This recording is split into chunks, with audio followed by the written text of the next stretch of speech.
కడెం కళ తప్పి కనిపిస్తోంది. నిన్న మొన్నటి వరకు భారీ వరదలతో మహోగ్ర రూపాన్ని చూపిన కడెం ప్రాజెక్ట్ నేడు నీళ్లు లేక ఎడారిగా మారింది. మరమ్మతులకు నోచుకోక స్పిల్వే లీకేజ్లతో డెడ్ స్టోరేజ్ కు చేరింది. 100 ఏళ్ల చరిత్రలో తొలిసారి కడెం ఆయకట్టులో క్రాప్ హాలిడేను ప్రకటించడం సంచలనంగా మారింది.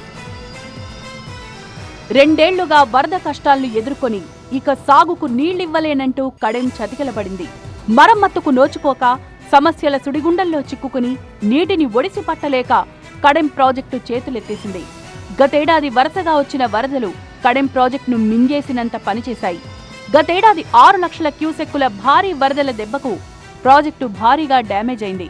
అయితే తూతూ మంత్రంగా మరమ్మతులు చేపట్టి వదిలివేయడంతో కడెం ఖాళీ అయిపోయింది.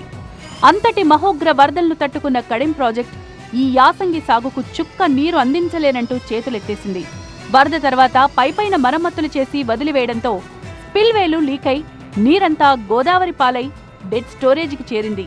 దీంతో ఈ ఏడాది యాసంగి పంటకు సాగునీరు ఇవ్వలేమంటూ ప్రకటించింది అధికార యంత్రాంగం. ఈ ప్రకటనతో 6 మండలాల్లోని 124 గ్రామాల ప్రజలు దిక్కుతోచని స్థితిలో పడిపోయారు. కడెం ఆయకట్టు కింద 65,000 ఎకరాల్లో పంట సాగుకు చుక్క నీరు లేకుండా పోయింది.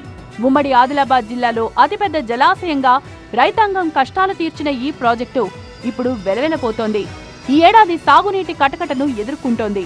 మరోవైపు కడెం వాగుపై పాండ్వాపూర్, పెద్దబెల్లాల్ గ్రామాల సమీపంలో 2 చెక్ డ్యాంలు నిర్మించాలన్న రైతుల డిమాండ్ ఇప్పటికీ నెరవేరలేదు. ఏ సంవత్సరం కూడా ఈ పరిస్థితి లేదు, కానీ ఈ సంవత్సరం అటువంటి పరిస్థితి వచ్చింది. దీనికి కారణమంతా అధికారుల నిర్లక్ష్యమే. అధికారుల నిర్లక్ష్యం మూలంగా అన్ని నీళ్లను ఆపలేకపోవడం, డ్యామ్ కెపాసిటీ దానికి రిపేర్లు చేయించి అది ఆపుకోలేని పరిస్థితిలో మరి అది గేట్లు ఊలిపోవడం కానీ గేట్లు లేవకపోవడం వల్ల ఉన్న నీళ్ళన్నీ వెళ్ళిపోయి మరి ఈరోజు రైతులకు కంటికి నీరు తెచ్చే పరిస్థితి తీసుకొచ్చారు. గత 4-5 సంవత్సరాల నుండి లేని పరిస్థితి మరి ఈ సంవత్సరం వచ్చిందంటే ఇది ప్రభుత్వ నిర్లక్ష్యము, అధికారుల నిర్లక్ష్యము. ప్రస్తుతం ప్రాజెక్టు నీటి మట్టం 683 అడుగులు ఉండగా జలాశయంలో కేవలం 1 టీఎంసీ నీరు మాత్రమే ఉంది. గతేడాది ఆయకట్టు కింద ఖరీఫ్లో 45,000 ఎకరాలు సాగు చేయగా ప్రస్తుతం 2,000 ఎకరాలు కూడా సాగు కాలేదు. కడెం ఆయకట్టు కింద పత్తి, వరి, మొక్కజొన్న, పసుపు పంటలు సాగు చేస్తుండగా ఈ ఏడాది సాగునీరు ఇవ్వలేమంటూ తేల్చి చెప్పడంతో రైతులు లబోదిబోమంటున్నారు. ఈసారి జలాశయంలో నీటి మట్టం కనిష్ట స్థాయికి పడిపోవడంతో వరద గేట్లను మరమ్మతు చేసేందుకు మంచి అవకాశం కలిగింది. రెండో పంటకు నీరిచ్చే అవకాశం లేనందున కావలసిన మరమ్మతుల్ని ఇప్పటినుంచే ప్రారంభిస్తే మేలనే అభిప్రాయం వ్యక్తమవుతోంది. 18 వరద గేట్ల రూలర్స్ మార్చడం, రోప్స్ మార్చడం, కౌంటర్ వెయిట్లు తయారు చేసి బిగించడం, మోటార్లు మరమ్మత్తు, విద్యుత్ తీగలను మార్చడం లాంటి పనులు చేపట్టవలసింది.